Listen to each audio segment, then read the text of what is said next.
you have consumed enough. You have consumed a lot of content, a lot of information. You've learned a lot. You've learned enough. Now it is time for you to create. I was watching a video the other day and I came across this person. I forgot the guy's name. But he was talking about the fact that we have consumed enough content. Therefore, it is time for us to start creating. And then it dawned on me that it is also time for me and you to start creating. Now, creating does not necessarily mean that you have to create content online, as in like take a phone, capture each and every moment. Creating, it means it is time for you to act. It is about time for you to start doing, implementing all that you've learned, all this information that you have. It is now time for you to practice. Practice all these things that you've learned. I feel like we spend a lot of time doing research. We spend a lot of time, trying to, we like to say we're trying to perfect our skills, or we're trying to just get it right, because we don't do the bare minimum when we do things. But I think that when we say those things, a part of us is procrastinating. A part of us is in denial. Low key, we are scared. There is something that we fear, but no one wants to admit that. We are low key scared. We're going to spend months and months and months just literally doing research, watching content, feeling like it's not enough, taking notes. But we never actually get to implement all that we've gathered, all the information that we've accumulated. So it is the season now for us to start creating. Whatever it is that you went to university for, yes, it's good, to look for employment, get a job and all that. But also just think outside the box. What do you have to do with those skills? Because remember, there was a period of time whereby you were gathering this information. Your lecturers were giving you this information. Now you're knowledgeable. Now you have all this information. What do you do with it? Human beings were meant to create. I don't know what this creating means for you, but I know that all of us, we have to create. We have to create. Similar to that kid, who grew up playing football. They're playing, they're learning the skill. They're watching, their favorite footballer, on TV. But there comes a time whereby now they need to be that footballer. They need to be that soccer player. So by watching television, practicing all these different skills and whatnot, there comes a time whereby they have to implement. Similar to when we were babies, there was a time for us to crawl. You cannot, not crawl. You have to crawl before you can walk. You know what I mean? And then also when you start walking, you will stumble, you will fall, but you have to get to the walking. And then our parents, they protect us, they shield us, but at some point they have to let us go so that we can create, so that we can develop and become. So I don't know who needs to hear this. I don't know, who this video is going to touch. But I just want you to know that it is time for you to start creating, start moving. Like, start causing havoc. Just take up space. Own the room. Be unapologetic. Do what you need to do. Do what your God has been telling you have to do. Do what your ancestors have been whispering in your ears. This is the right time. The time is now.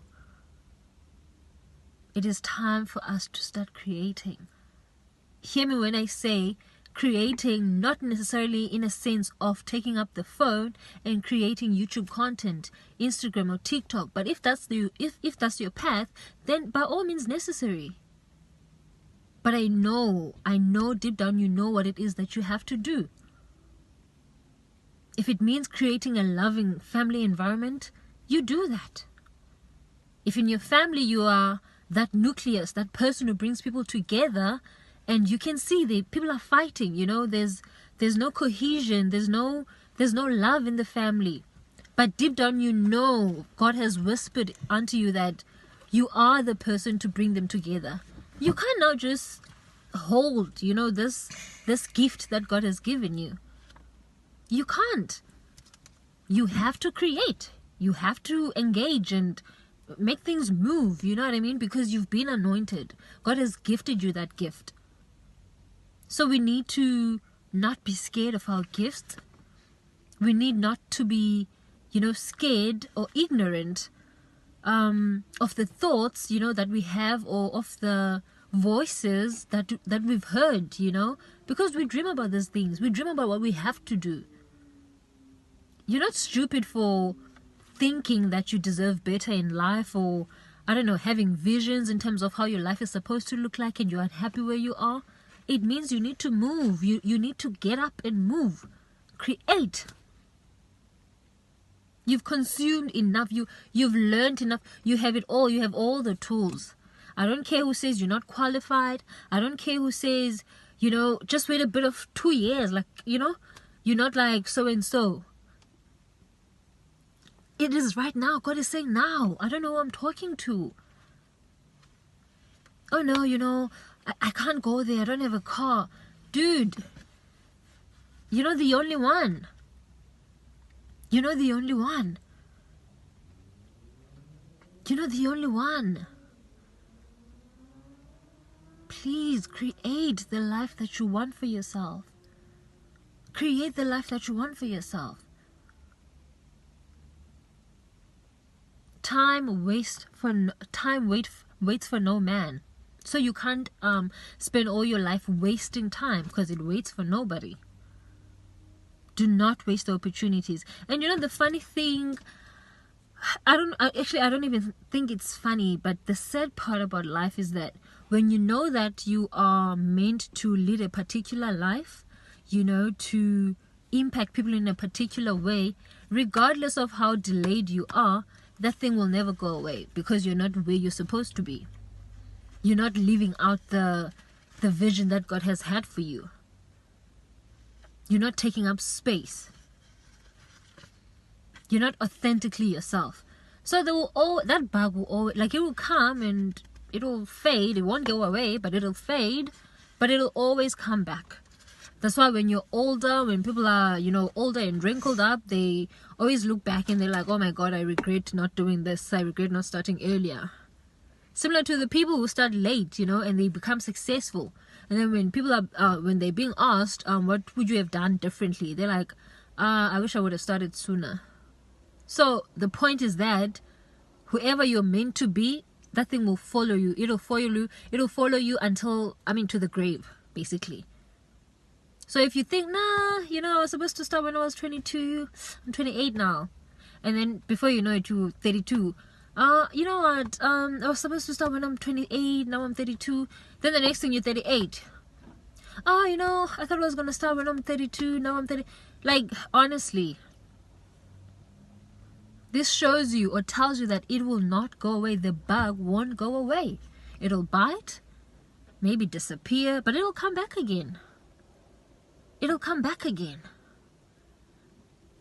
That's why when you see people that are, I don't want to say people that are better, you are better than, but when you see people who don't put in, maybe let's say effort, but they're making it, they're succeeding. And you're looking at them, you're like, you're not even doing it right. This is not how you're supposed to do it. It's because you know you were supposed to do it. And exactly the same way they're doing it so effortlessly and whatnot, you would have done the same thing. Otherwise, let me wrap up this video. But just in essence, I just wanted to let you know that you have consumed enough information.